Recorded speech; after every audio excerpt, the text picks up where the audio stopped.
Estas conversaciones, examinar con un cierto detenimiento lo que yo creo que constituyen los principios fundamentales de toda esta modo de pensar, al que le podemos llamar en un sentido muy general modernismo. El primero de estos principios es el inmanentismo, al cual sigue el evolucionismo, el historicismo, que depende del evolucionismo, el progresismo y el democratismo. Primero damos una visión general de estos principios, para luego entrar ya detenidamente en el examen de cada una de estas posturas. El inmanentismo, al cual se llama también antroponomismo o antropocentrismo, porque centra en el hombre la explicación de toda la realidad. Diríamos que dentro de esta visión, la realidad, en su plenitud, depende de lo que el hombre piensa acerca de ella. De manera que el centro de esta concepción del universo está en el pensamiento, en la conciencia humana. Aquí no se hace una gran distinción entre la representación que tenemos de la realidad y la realidad misma. Casi podríamos decir que hay una confusión plena entre uno y otra cosa. Todo lo real es racional y todo lo racional es real, dice Hegel. Y con este dicho, de alguna manera, diríamos, distingue, manifiesta en toda su plenitud esta forma de pensar. Pero el inmanentismo necesita de otros recursos, porque indudablemente, diríamos así, si se detiene pura y exclusivamente en la subjetividad, se encuentra con esta dificultad, que la subjetividad es individual. Cada uno de nosotros piensa y se representa la realidad. Y el peligro que corre esta idea es caer en la subjetividad puramente individualista. Hay que salir del individual para darle a la representación que el hombre se hace de la realidad un sentido más universal, porque si no, queda centrada en la individualidad. Este sentido más universal al mismo tiempo tiene que explicar los cambios que se dan en el panorama histórico acerca de esta representación que el hombre se hace de lo real. Diríamos que esta representación de lo real cambia, se modifica, varía en el curso del tiempo. Y esta variación en el curso del tiempo es lo que da nacimiento en este pensamiento al evolucionismo. Fíjense que el evolucionismo no nace como a veces uno tiende a creerlo, que nace exclusivamente del cultivo de la ciencia biológica. Incluso a veces se le atribuye a Darwin el haber inventado el evolucionismo. Darwin no. Utilizó este término cuando le vino desde la filosofía, y le vino desde la filosofía a través, diríamos así, de Herbert Spencer, que fue el que inventó la palabra evolucionismo. Darwin no lo había empleado, y si en alguna manera hay en el pensamiento, en las investigaciones de Darwin, algo que pueda sugerir la posibilidad del evolucionismo, él no lo usó de esta manera como lo usa la filosofía. De manera que es un término filosófico que entra dentro de la ciencia, pero entra subrepticiamente. No nace de la ciencia misma, sino nace de una intromisión de la filosofía en el ámbito de la ciencia. El historicismo nace de este evolucionismo, porque entonces aparece la idea de que en cada etapa de la vida humana existe una representación que es la propia de esa etapa. Diríamos así, no hay ya un criterio de verdad universal. La verdad es la verdad histórica, es la de la representación que en cada etapa de la historia el hombre se hace de lo real. Diríamos así, para los primeros cristianos, Jesucristo pudo haber parecido que era Dios, pero ya con el transcurso del tiempo y habiendo tenido en consideración todos aquellos adelantos que produce la ciencia, esta deja de ser la verdad. Se convierte en una verdad propia de esa época. En esa época se creía en esto, el consenso general estaba conforme con esta suposición, pero ese consenso universal depende en gran parte de una serie de condicionamientos que en la historia cambian. Así cambia el conocimiento de la realidad a través de la ciencia, y entonces este conocimiento de la realidad va condicionando el pensamiento y haciendo que ciertas cosas que fueron verdad para una época dejan de serlo para otra. En esta otra época hay que cambiar el elenco de nuestra representación y pensar una realidad y otra realidad. Diríamos así que el progresismo nace también de esto, porque claro, si cada época histórica tiene su verdad, podríamos nosotros pensar que todas estas verdades valen en su época. Y esta verdad que surge de que cada época histórica tiene su verdad, ¿es una verdad válida para nuestra época o es una verdad válida para todas las épocas? Fíjense que es así, ¿no?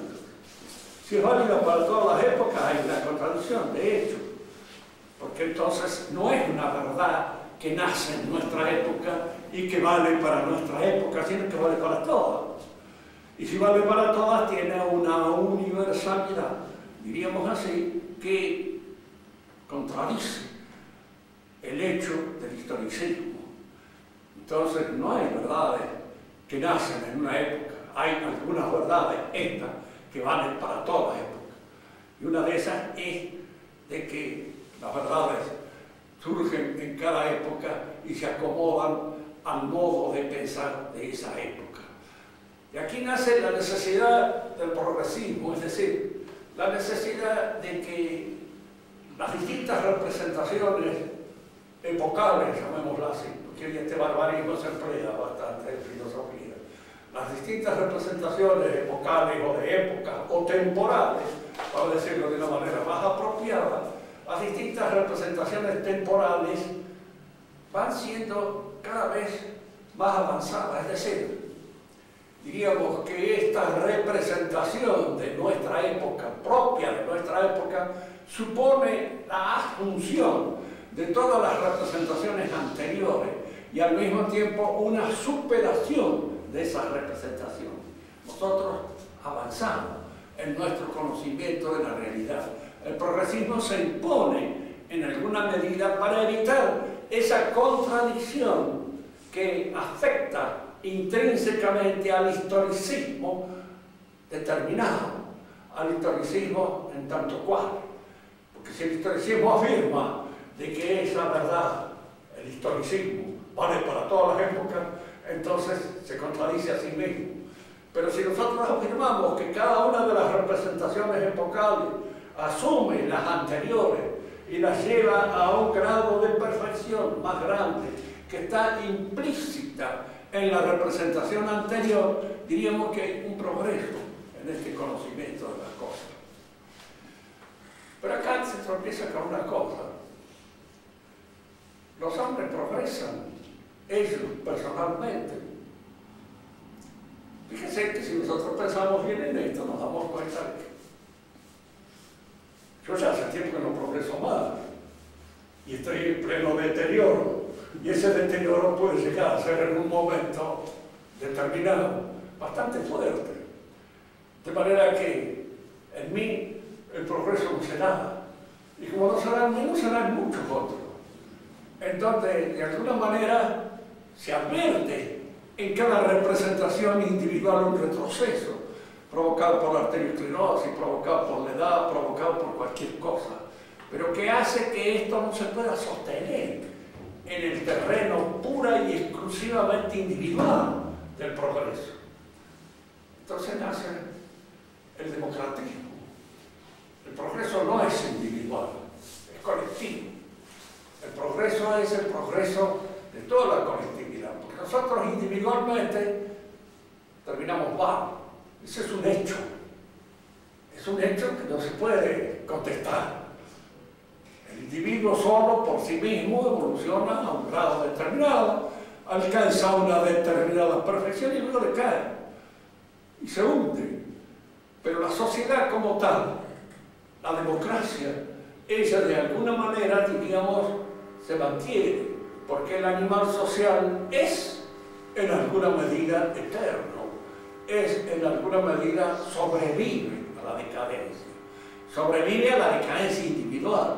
Y entonces la democracia aparece aquí como una necesidad para superar los límites impuestos por el individualismo, impuestos por la subjetividad individual pura, y aparece como un elemento, digamos así, que explica entonces el avance. Yo no avanzo más, pero mi colectividad sí, sigue adelante. Cada uno de nosotros puede caer en errores, puede deteriorarse, puede disminuir en su interpretación de lo real, pero la colectividad no. La colectividad siempre avanza. Entonces, la necesidad de crear en este animal colectivo, poner en él nuestras esperanzas para el futuro, es lo que nos permite entonces meter aquí el democratismo. Entendámoslo mejor. Individualmente nosotros no podemos decir que vamos a progresar infinitamente. Progresamos hasta un punto y después decaemos. Y esta decadencia en cada uno de nosotros es perfectamente notable. Pero para evitar precisamente este hecho pesimista que viene a poner deterioro a lo que llamaríamos todos los principios del modernismo, hay que creer que el animal colectivo progresa. Yo me hundo, pero la democracia triunfa. Y en cierto modo esto que digo para la democracia lo usan los comunistas para la sociedad o para el comunismo. De cualquier manera, entre el democratismo y el comunismo, la diferencia no es muy grande. No se olviden nunca de esto que es un hecho histórico constatable. Comunismo y democracia se vieron en la última guerra mundial contra el eje. El enemigo para la democracia y para el comunismo era el fascismo. No era de ninguna manera otro, ese era el enemigo. Y los dos estaban perfectamente de acuerdo en que era el enemigo que había que abatir, porque era allí donde se daba la reacción contrarrevolucionaria. Aquí conviene ser un hito. La revolución es un proceso que, digamos así, afecta todo el orden de nuestra civilización. Y hemos dicho ya en más de una oportunidad, y volver a repetirlo me parece perfectamente sensato, que el Padre Nuestro se dice todos los días y de alguna manera tenemos que volver a repetirlo siempre. La revolución es un proceso de naturalización de los contenidos sobrenaturales de la religión. Y es un proceso que afecta a toda nuestra civilización. Este proceso se da a través de la historia, indudablemente en la medida en que va afectando ciertos aspectos de la vida social, provoca una reacción. La palabra reacción significa bien lo que quiere decir medicina. Un organismo reacciona frente a la invasión de microbios, frente a la invasión, diríamos así, de ciertos principios que afectan la buena salud. Esa reacción. La reacción siempre es sana, porque indica que de alguna manera el organismo se defiende. Ahora, a lo largo de la civilización se defiende de acuerdo con los puntos afectados por la primera revolución es todo el hecho revolucionario religioso. Su remedio es religioso y la posibilidad de vencer lo religioso. Esto hay que decirlo y repetirlo cuantas veces sea necesario porque es así. Sin eso nosotros no podemos combatirlo. El primer movimiento revolucionario es la ruptura del sistema religioso en el siglo XVI. Es el protestantismo. Allí se indica. Y la primera reacción es una reacción religiosa, la contrarreforma. Porque allí es donde está afectado. El segundo ataque, diríamos así, de la revolución ya no va solo contra la religión. La religión está incluida, por supuesto, pero ya también va contra la sociedad de orden o la sociedad política, la monarquía y todas aquellas distinciones que dentro del antiguo régimen se hacían para sostener el orden social. Yo decir esto, hay un principio en política que no es conveniente olvidarlo nunca porque el que lo olvida es un papanato. Chao. Siempre manda una minoría, siempre. En un país, cualquiera sea la cosa, manda una minoría. Que el pueblo es soberano, esa es una soberana macana, un soberano mentira, con el objeto de que hay una minoría que aprovecha esa mentira para medrar detrás de ella. Y mandar ella, por supuesto. En las sociedades de orden, en las sociedades antiguas, esto se sabía. Y se sabía al mismo tiempo que era conveniente que esa minoría fuera educada, fuera preparada de una manera que en lo posible la hiciera lo menos dañina posible. Fíjese, siempre en una sociedad bien puesta se parte del hecho de que el hombre es una naturaleza caída y que es producto del pecado original, de manera que el hombre no nace bueno, ni es buenito, ni es embromado, siempre a lo largo de toda su existencia. De manera que su tendencia al mal es una tendencia casi incoercible. Pero se trata, por medio de la sociedad, de ponerle algunos recargos a esta tendencia. De evitar de que obre de una manera absolutamente pura, sin retenciones, sin barreras. Entonces, el objeto de formar una clase dirigente con todos aquellos recaudos posibles, esa era una preocupación permanente de la sociedad de orden, de la sociedad antigua. La nobleza tenía ese objeto. ¿Por qué se distinguía a esta familia con un título de nobleza? Porque ese título al mismo tiempo la obligaba a comportarse de cierta manera. Esto lo hemos visto en más de una oportunidad, pero muchas veces noto en conversaciones con la gente que cree. Muchos pensarán, decir, este se debe creer noble, o una cosa así por el estilo. No sé, cualquiera de nosotros puede haber sido de origen noble. No sé, eso algunas veces podemos saberlo o no saberlo. Pero de hecho el título le daba al hombre una prerrogativa y le da una obligación. Todo título que crea una prerrogativa crea al mismo tiempo una obligación. De hecho, cuando uno se promueve a un grado superior dentro del ejército, adquiere una mayor responsabilidad. Pero al mismo tiempo esa mayor responsabilidad exige por parte del que la adquiere una conducta, una manera de actuar que reconozca esa personalidad, la reconozca. De esto lo hemos hablado en más de una oportunidad, no quiero volver a repetirlo, pero tiene de alguna manera que se den cuenta de que esta vieja sociedad, con todos estos recaudos honoríficos, eran al mismo tiempo limitaciones para el ejercicio del poder, incluso para el ejercicio hasta dinero. Un noble no podía ser un amarrete, un agarrado. El dinero en él era siempre un medio y un vehículo para manifestar su magnificencia, su magnanimidad, y manifestarlo a través de eso. Esta sociedad de orden es atacada con la revolución.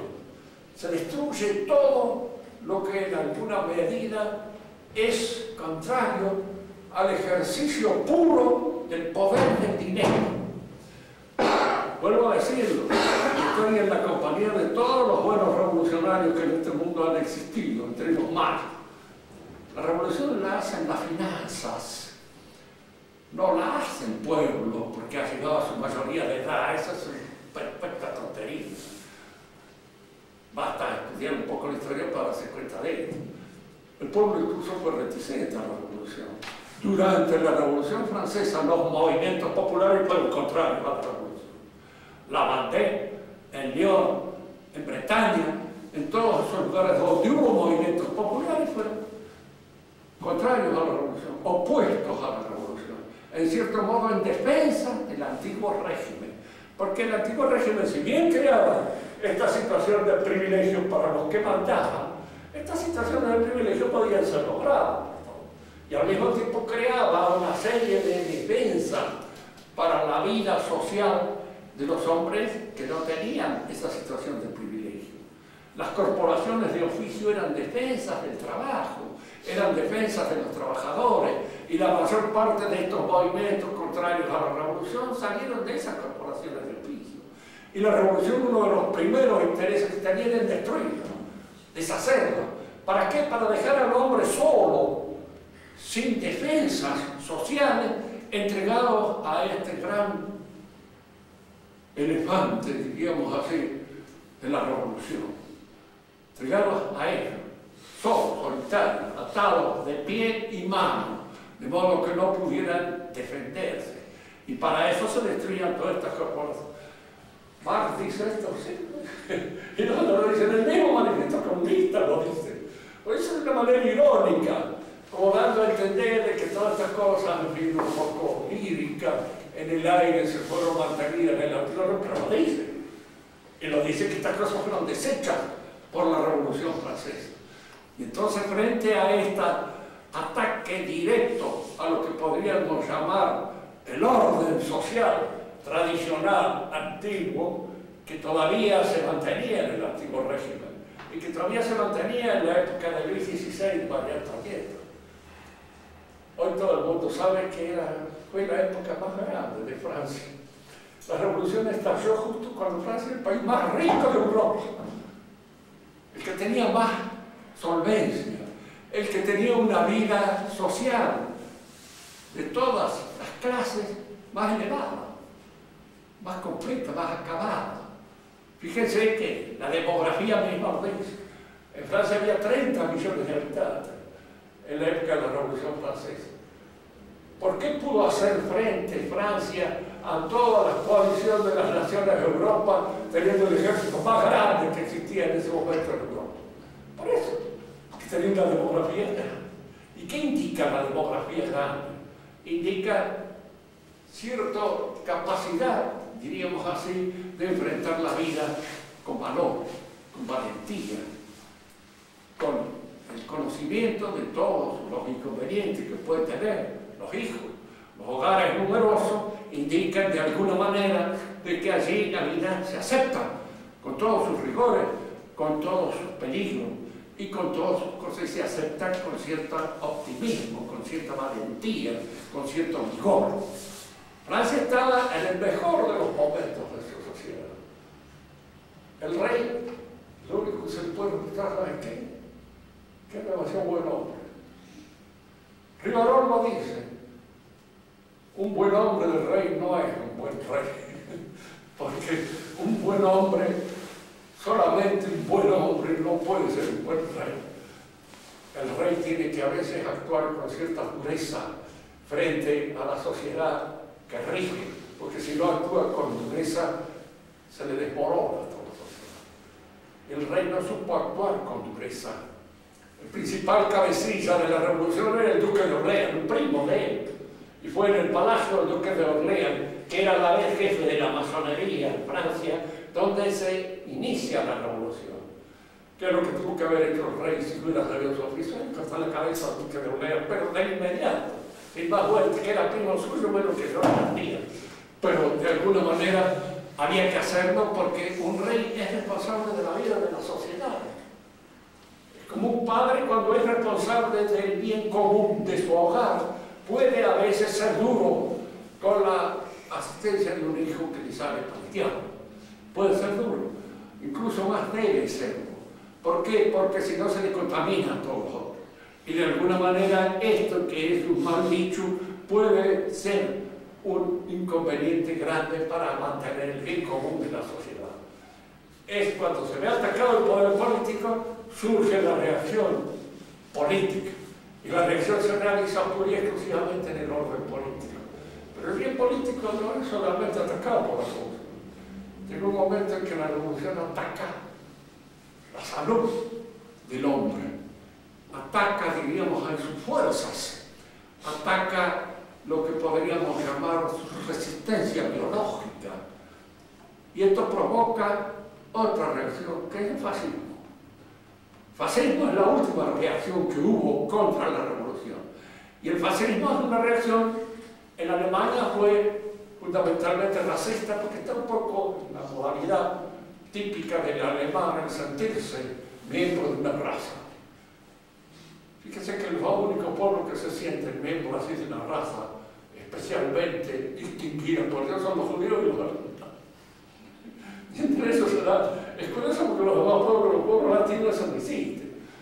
Porque si uno dijera, bueno, ustedes, ¿qué raza es eso? Que es corto, hay tanta mezcla dentro de la realidad familiar a la que pertenezco, que en realidad hablar de raza es completamente absurdo, no tiene sentido. Pero entre los alemanes yo creí que tenían. Y basándose en alguna idea de un francés dominó, de un inglés, Chamberlain, ellos crearon esa idea de la superioridad de la raza aria, que no se sabe muy bien dónde diablo aparece ni nada. Y si efectivamente existió, como dicen los defensores del arrianismo, del arianismo puro, donde estaría mejor hecha y realizada esta raza así entre los noruegos y los suecos. Y que sepamos, no han sido precisamente dos pueblos de una civilización muy elevada, muy alta. Las civilizaciones más altas se dieron en el sur de Europa, se dieron entre los italianos, se dieron entre los franceses, se dieron entre los españoles y se dieron de alguna manera entre los ingleses antes que en el norte. De manera que el mito de la raza es un poco difícil de contener. Pero indudablemente las razas existen. Y hay una tendencia, diríamos así, natural en el hombre a defenderlos. A uno le gustan las mujeres que son, como dicen los italianos, como las fatomamos, que son un poco el hecho de la casa. Tú no conoces, tú no ves, y que uno observa y cuya conducta es aquella que uno prueba porque la ha vivido en el seno de su familia. Bien. Esta tal vez haya sido la última reacción biológica. Y ya uno de los principales defensores del valor de la raza aria, un francés también, junto con Gobineau, posterior a Gobineau, este francés, él hablaba, es curioso porque le sucedió algo que, un castigo de Dios especial. Fíjense que el libro que tenía escrito sobre los semitas y en contra de los semitas, por supuesto, este libro fue destruido por los alemanes cuando atacaron París. Y él lo tenía en la casa de él y los alemanes lo quemaron, la PUC se llama. Le destruyeron el libro completamente. Pero él hablaba de una cosa que de una profecía tremenda. Dice, la peor porquería que nos puede pasar es que esa es de los universitarios que constituyen la dirección de la democracia se encuentre ahora sostenida por la E de todos estos países negros que nos van a invadir y que van a hacer las tareas más bajas de nuestra sociedad, pero que cuando nos descuidemos van a haber entrado en él y van a ser la mayoría. Y van a haber destruido lo que cada uno de nuestros pueblos tiene de característico y de típico. En la actualidad está sucediendo. De manera que la puso en cuanto a su profecía, que no es sobrenatural, sino puramente natural y fundada en el conocimiento de las cosas, se está cumpliendo. Ahora vamos a entrar en el primero de estos principios, el inmanentismo. Cuando nace, en otras oportunidades, en otros ciclos he hablado de esto, pero así como yo me repito, se repiten siempre casi todas las cosas, y de alguna manera nos podemos encontrar frente a esta realidad. Y algunos de ustedes que pueden haber asistido o no asistido, porque por ahí las asistencias son bastante irregulares, y se asisten o no se asisten. De hecho, pueden aprovecharlo todos aquellos que no lo recuerden bien. El inmanentismo nace con Descartes. Descartes vive entre estos años.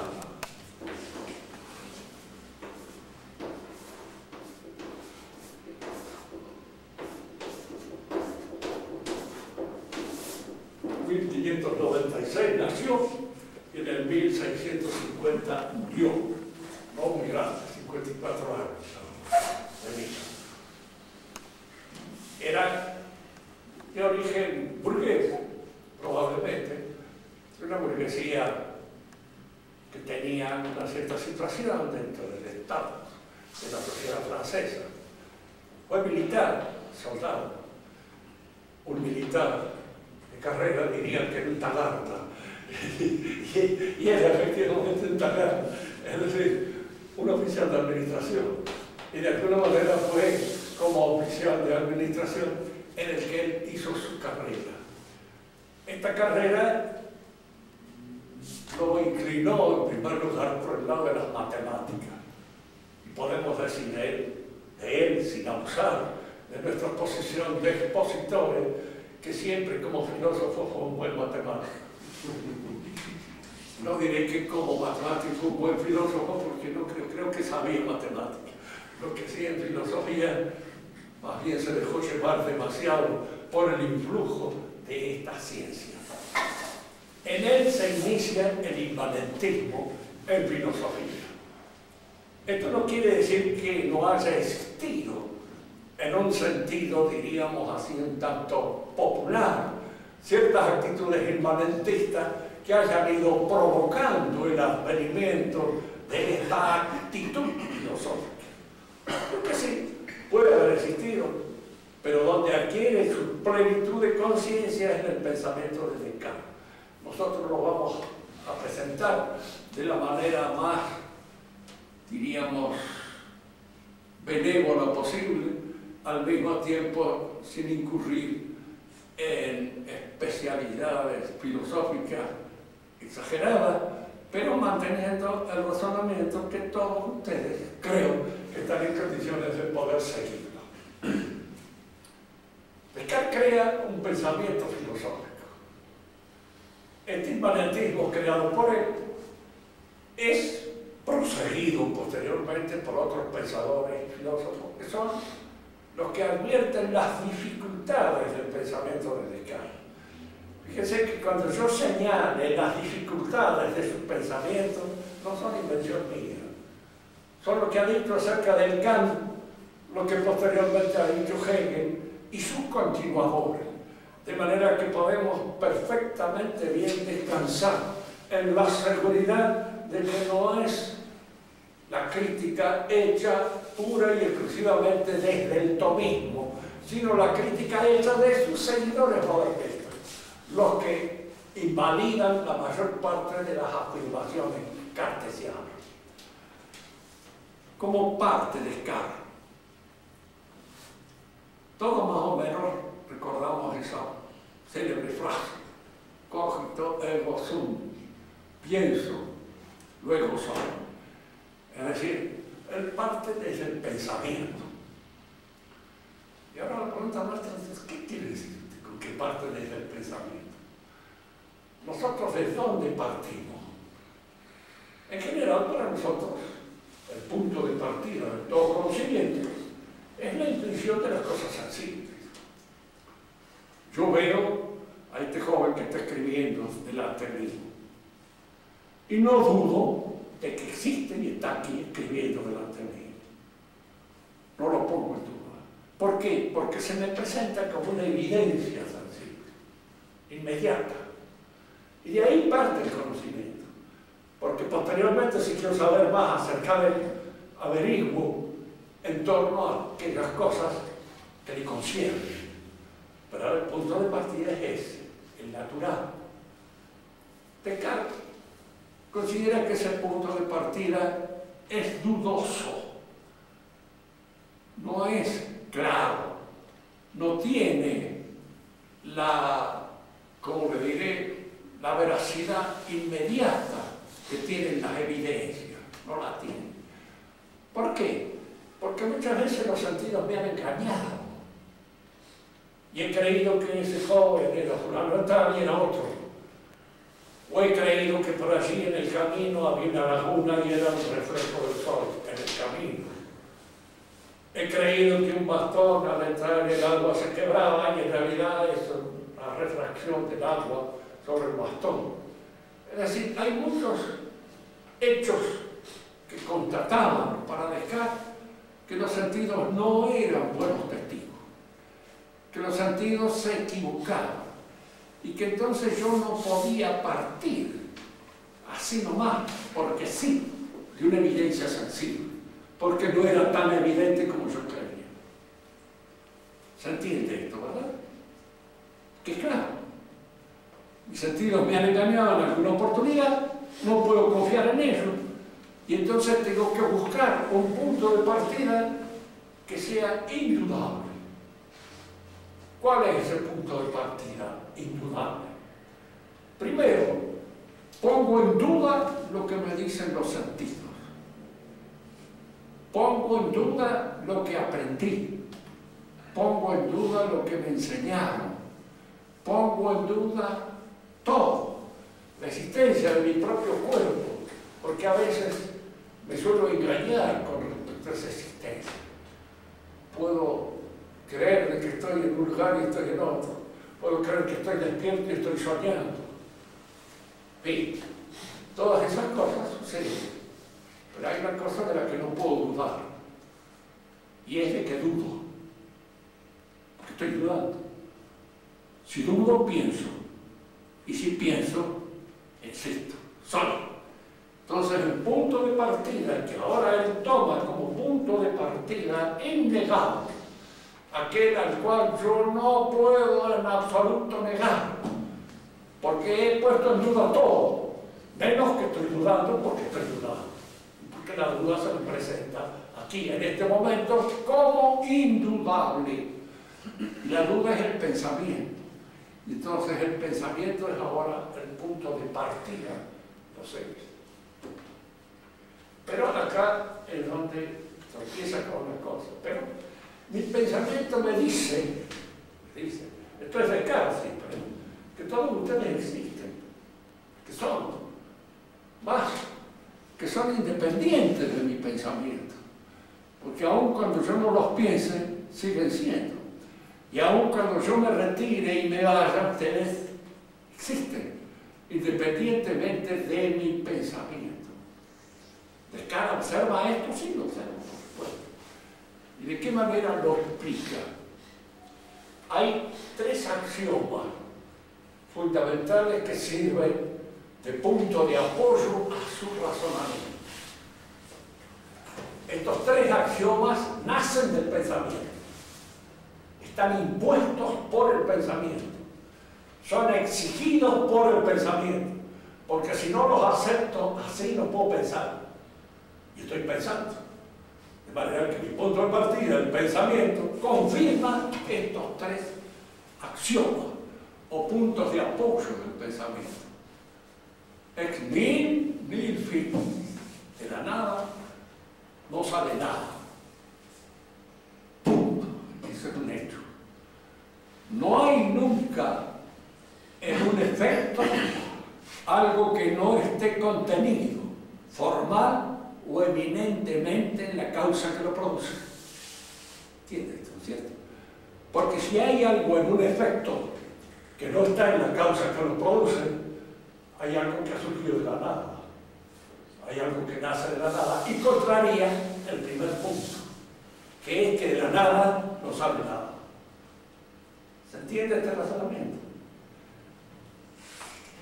No hay en una idea ningún contenido que no esté en la causa que lo produce. Es la aplicación a la representación intelectual del segundo punto, que está fundado a su vez en el primer punto. Yo tengo la idea de las cosas que existen independientemente de mí. Eso está así. Y entonces, ¿qué sucede? Que las cosas existen independientemente de mí, y por eso yo tengo la idea de que existen independientemente de mí. O hay algo, un ser superior, un demonio, ¿sí?, que me hace creer que las cosas existen y no existen. ¿Se entiende el razonamiento? ¿Se va siguiendo? Fíjense que cualquier cosa ustedes hagan hincapié, porque para el razonamiento hay que seguir. En esto está. Yo tengo la idea de que las cosas existen independientemente de mí.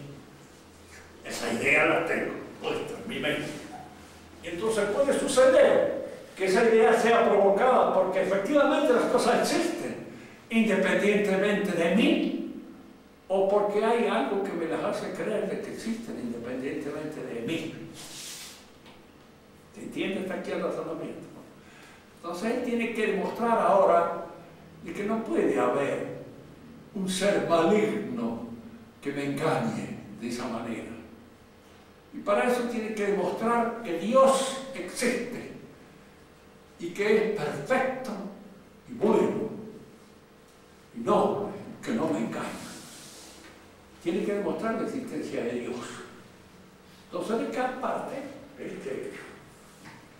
Si yo tengo en mí la idea de un ser perfecto, más perfecto que el cual nada puede existir, esa idea de un ser perfecto, más perfecto que el cual nada puede existir, no puede venir de mí. Si yo fuera la causa de esa idea, habría en esa idea algo, la perfección que no está en mí. Entonces sucede claramente de que esa idea tiene que venirme de Dios, del ser perfecto. Es Él el que imprima en mí la idea de un ser perfecto, más perfecto que el cual nada puede existir. Entonces Dios existe, porque si no existiera no sería un ser perfecto. Entonces yo no estaría pensando en un ser perfecto, más perfecto que el cual nada puede existir. Luego Dios existe y es un ser perfecto, más perfecto que el cual nada puede existir. Muestra la existencia de Dios. Y al mismo tiempo, entonces si yo creo que las cosas son independientemente de mi pensamiento, porque así está en mi pensamiento, es porque las cosas están independientemente de mi pensamiento, y esto está garantizado por la idea de la perfección, de la benignidad, de la bondad total de Dios. Es Él el que me hace pensar esto, es Él el que la afirma. ¿Se entiende el desarrollo del pensamiento de Él? ¿Sí? Sí. Bueno, ahora vamos a hacer la crítica, porque la crítica viene desde el tomismo y viene posteriormente desde sus continuadores. En primer lugar, puedo dudar de algo que se me presenta como evidente. No puedo. Dudar significa no estar seguro. ¿Puedo yo no estar seguro de que ustedes están acá frente a mí? Fíjense que si estuviera en esa condición, ustedes me dirían, no aconsejarían ir a ver a un médico, porque en realidad no puedo dudar. Entonces, la duda es cuando yo no estoy seguro de una cosa. Entonces hay duda. Si yo digo, vamos a dudar, ¿a qué estamos jugando? ¿Duda o no duda? ¿Juega que duda? Entonces no duda, juega que duda. Y está imponiendo una duda que es falsa. ¿Entiendes? No dudo entonces de que las cosas están. Segundo punto. Los sentidos me engañan a veces. Entonces, Santo Tomás distingue que muchas veces en el pensamiento moderno, eso lo he descubierto yo cuando empecé a estudiar filosofía, porque no era creyente, y no conocía el pensamiento teológico escolástico. Me lo enseñó a mi viejo amigo, Suárez Serrano. Con él empecé a formarme en el taurismo. Y entonces me di cuenta de que los modernos muchísimas veces en su modernidad vuelven a descubrir el paraguas o vuelven a descubrir algo que ha sido descubierto por mucho tiempo antes que yo nací, con mucha anterioridad. Fíjese que en la historia de la filosofía de Hegel dice que él ha pasado sobre los 1000 años de escolástica calzado con las botas del gigante de las 7 lenguas. Es decir, que ni la ha escuchado ni la ha visto. Se ha ahorrado tiempo, pero al mismo tiempo se ha perdido la oportunidad de ahorrar mucha macana. Que si hubiera estudiado con más detenimiento lo que decían los escolásticos, no hubiera cometido los errores que él cometió con posterioridad. En primer lugar, en materia de los sentidos, Santo Tomás descubre el sensible propio, el sensible común y el sensible por accidente. 3 cosas. El sensible propio es aquel sensible que afecta un órgano de los sentidos. La luz, la vista. El olor, el olfato. El sonido, el oído. Son sensibles propios. Los sensibles comunes son los sensibles que son captados por uno o más sentidos.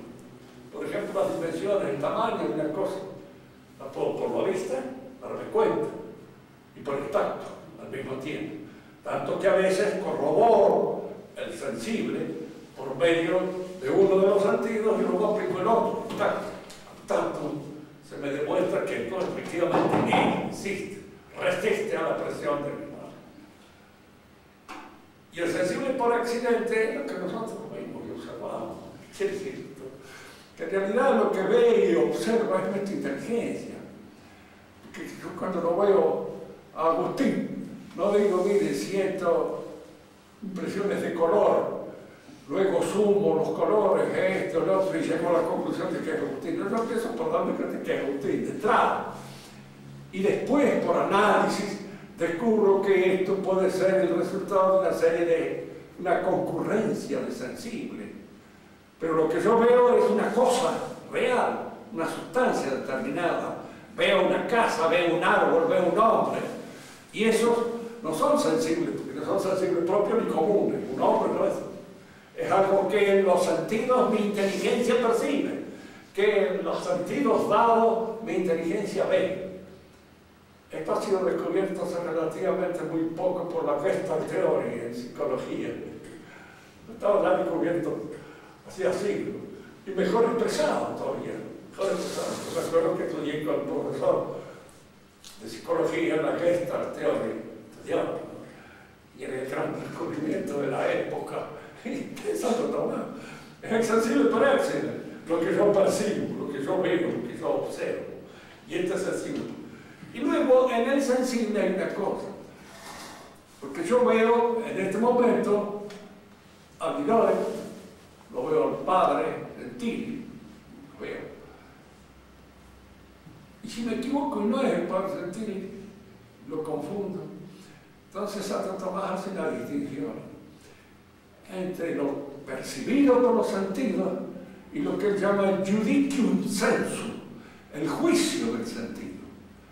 Donde está el error no es lo que percibo, porque yo puedo percibir mal o puedo confundir, pero lo que se confunde es mi juicio, no mi sentido. No es el sentido el que se equivoca. Cuando veo un reflejo y lo confundo con una laguna, mi sentido ha percibido bien un fenómeno físico que es el reflejo del sol en el camino. Y mi juicio se ha equivocado, porque en vez de decir es un reflejo, he dicho es una laguna. Pero lo que aparece, el error, es en el juicio. ¿Se entiende esto bien? Bueno, entonces no hay error de los sentidos, hay error del juicio. Y si hay error del juicio, el error es del pensamiento, no de los sentidos. Los sentidos me ponen frente a la verdad, salvo que haya una alteración de los sentidos, en fin, que eso se puede corregir médicamente o se puede conocer, pero de hecho, normalmente, no. Entonces, primero, la duda es falsa, porque no puedo dudar sino cuando dudo efectivamente y realmente. No juego a que dudo. Porque si juego a aquel mundo estoy en un juego. Y si dudo efectivamente de que existen cosas alrededor de mí, o he tomado de más, o estoy un poco trastornado, y habiendo tomado de más no conviene empezar a filosofar, y habiendo estando un poco trastornado tampoco, porque la filosofía exige la claridad y la precisión en primer lugar, para poder seguir filosofando. Luego el asunto también de los sentidos aparece aquí que ha sido criticado de antemano. Y luego viene la idea esta de Dios. Efectivamente yo puedo tener en mí la idea de un ser perfecto, más perfecto que el cual nada puede existir. Como yo soy imperfecto, esa idea tendría que ser imperfecta. Y es imperfecta. La idea que yo tengo de Dios no es perfecta. La idea de Dios perfecta está en la segunda persona de la Santísima Trinidad, que es también Dios, porque la idea perfecta de una cosa, de un ser perfecto, es el ser perfecto mismo, reflejado en el pensamiento del que lo piensa. Si yo tuviera la idea perfecta de un ser perfecto, más perfecto, sería Dios. Tengo una idea muy imperfecta de un ser perfecto. Y entonces no vale aquí el argumento de que no puede haber en la idea algo que no haya sido producido por la causa.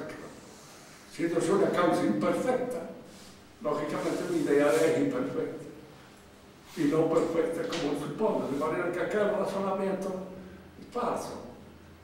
Hay un principio fundamental en la filosofía tomista que se ha olvidado.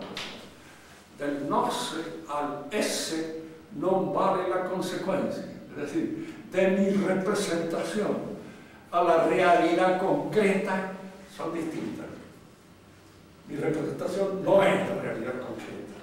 La realidad concreta es otra cosa que mi representación. De manera tal de que yo puedo tener la idea de un ser perfecto, más perfecto que el cual nada puede ser sin que ese ser perfecto exista. Puede existir o no existir.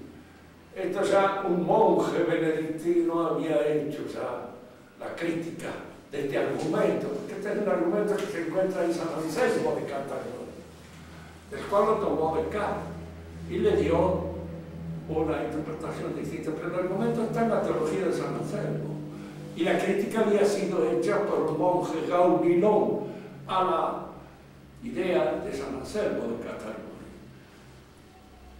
Pero como él no, yo partía nos sacamos de cuenta que lo que ha aprendido no sirve. Fíjese bien que lo que le decía en el principio, en matemática nunca hizo de cuentas. Lo que aprendió, lo aprendió bien. Y de alguna manera continuó sobre lo que había aprendido. Porque si hubiera dicho, hagamos de cuenta que en matemática todo lo que se ha dicho es falso, bueno, pobre diablo, tendría que haber empezado por descubrir el número, por descubrir el punto, por descubrir la recta, por descubrir tantas cosas que le hubiera llevado toda su vida y no hubiera pasado de la geometría de Euclides. Si algo adelantó es porque tuvo en cuenta todo lo que anteriormente había aprendido, pero en filosofía no lo hizo. Entonces esas críticas que habían sido ya hechas sobre esto que él argumentaba no lo tomó en cuenta. Digo esto porque la realidad concreta es así. En la próxima clase asumiremos la crítica que hace Kant sobre él, para llevar este inmanentismo a un grado de perfección más alta. Y luego veremos las críticas que le hacen a Kant, los continuadores de Kant, entre los cuales el más importante es Hegel. Hegel es el padre de Marx, de manera que podríamos decir, es el padre de todo el pensamiento moderno. Que el pensamiento moderno, que no es hegeliano, es nada. Es nada.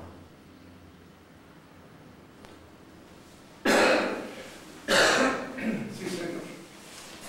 ¿Por qué dice que...? Me parece que la regla para poner los mejores radares posibles. Dice los ¿Qué amigos. decía padre? ¿por qué el fascismo lo llama una reacción biológica contra la revolución? ¿Por qué biológica? ¿Qué tiene? Porque es la reacción, diríamos así, contra el esfuerzo de la raza blanca.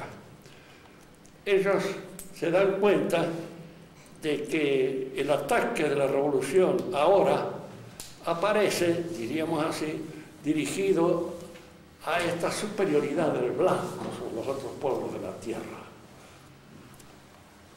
Y entonces aparece una reacción biológica, ¿sí?, para la defensa de la raza. Eso en el nazismo está claro. Es la defensa de la raza. Fíjense que precisamente la debilidad del racismo está ahí, en el hecho de que solamente puede entusiasmar a los que se sienten miembros de esa raza. A los que no nos sentimos miembros de esa raza, no nos entusiasma para nada. Entonces yo tenía un amigo que era negro, visco, tenía un montón de defectos, era nazi. Nosotros lo probamos mucho, le decíamos, mirá negro, si vos vas a Alemania te castran, de manera que desapareces. Pero él era nazi, vivía dibujando cruces suásticas, no, era entusiasta. Es como a veces prenden los entusiasmos de cosas que menos, ¿no? Yo no creía que podía ser nazi a él, porque si había alguien que no tenía para nada un rasgo de lo que podríamos llamar la raza aria, era él. Era nazi. En parte lo hacía para chocar, ¿no? Porque tenía una compañera de curso que era judía, a la cual la hacía rabiar, la quería en el fondo, porque nunca hubo ninguna maldad de ningún género, pero la hacía rabiar con las cosas suásticas. Vivían dibujando aviones, en un avión con la vista que tenía que hacer tortas contra el primer edificio que encontraron. No podía, incluso era muy militarista y no podía hacer el servicio militar, porque tenía una serie de defectos graves físicamente, ¿no? Pero me hubiera gustado. El nazismo también es revolucionario. ¿Quién? El nazismo también tiene el mismo origen revolucionario del comunismo. Tiene cosas que son revolucionarias, por supuesto. En primer lugar, hace parte de la idea socialista. Sí. Y además de eso está el sentido de en la encíclica Mit brennender Sorge, con sumo cuidado, del Papa Pío XI, no ponen de relieve la actitud contraria a la fe tradicional del nazismo. De manera que podríamos decir que ningún católico puede ser nazista, porque hay en el nazismo cosas que contrarían la fe. Pero, en fin, uno lo ve en un momento determinado, entre las luchas que se están produciendo, no es lo peor, precisamente. Lo peor estaba en el comunismo. Y en la democracia, yo creo que la democracia es una de las cosas más malignas que hay en el mundo, que es destructiva. Y es lo que se está destruyendo ahora, la vida familiar. El otro día no leyó esas cosas que salen en la universidad. Ah, sí, yo estoy regalando Consultorio. el sueldo no lo pagan, pero Hoy sale dinero para el diario de mi hija, el EDU, contra eso, porque ella es miembro del Consejo Superior, que no ha tenido nada que ver con esto. Una cosa se ve que ha salido del voto propio de la rectora en relación con la Iglesia y con otros genios radicales que son los que pululan aquí en la provincia. Es un atentado contra la decencia, contra la familia. Es para terminar de corromper a nuestras chicas. Todo sentido. Mire, es horrible, feo, malo. Porque nosotros en el país, los varones hemos sido corrompidos hace mucho tiempo. Y han sido corrompidos por las ideas concretas. Pero las mujeres se salvaban. Y estaban un poco al margen, y ahora ya no. Se ataca seno de la familia. Y se prepara un futuro de locas y de cornudos, porque eso es lo que se va a preparar con este trágico. Lo que van a provocar los cornudos, por supuesto, son casi la conclusión lógica de todo esto.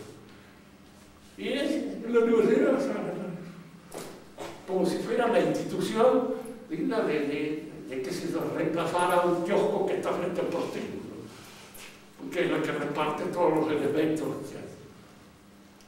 Una cosa horrible, horrible por la decadencia que eso significa, el desastre, en todo sentido. Y las que aplauden mayor, otras chicas, con las que están más de acuerdo, para estar al día.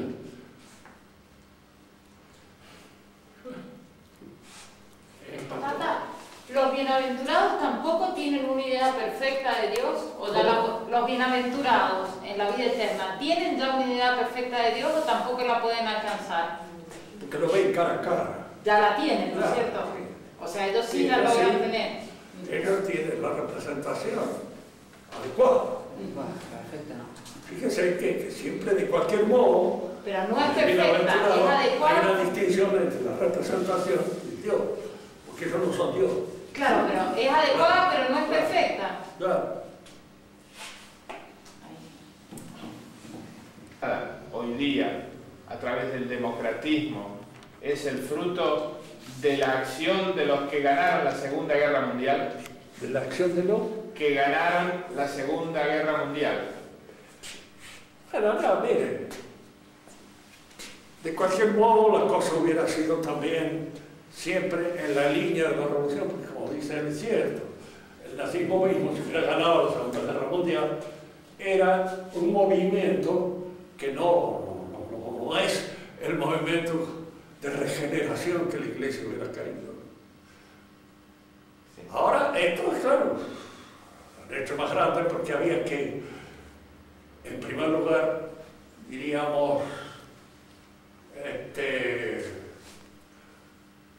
hacer una apología de lo que ellos hicieron y convertir a sus enemigos en abominables para que de alguna manera justificaran las cosas que hicieron.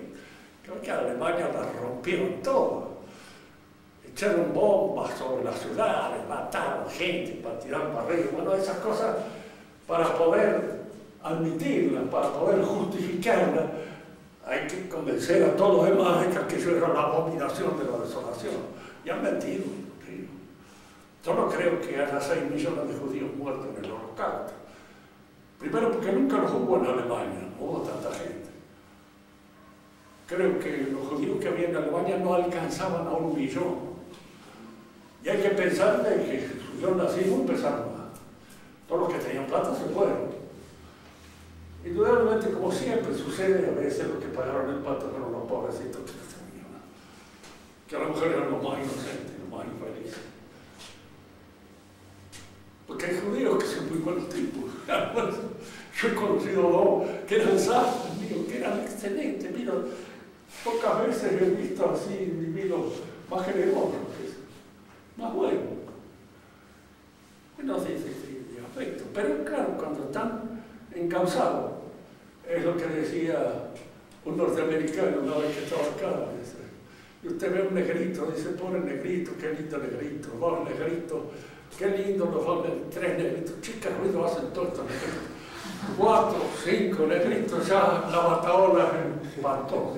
En los judíos pasa lo mismo, este judío puede ser un buen judío, pero los judíos en general son probados. Y sobre todo cuando, digamos, entre ellos se congregan, se ayudan mutuamente, y entonces ejercen en un país, sobre todo como el nuestro, que es un país que parece una torta que se boliche, que es el argentino no tiene hueso. Eso es el que usted le pega una trompada y esto la mano está acá, porque no se defiende, no es nada.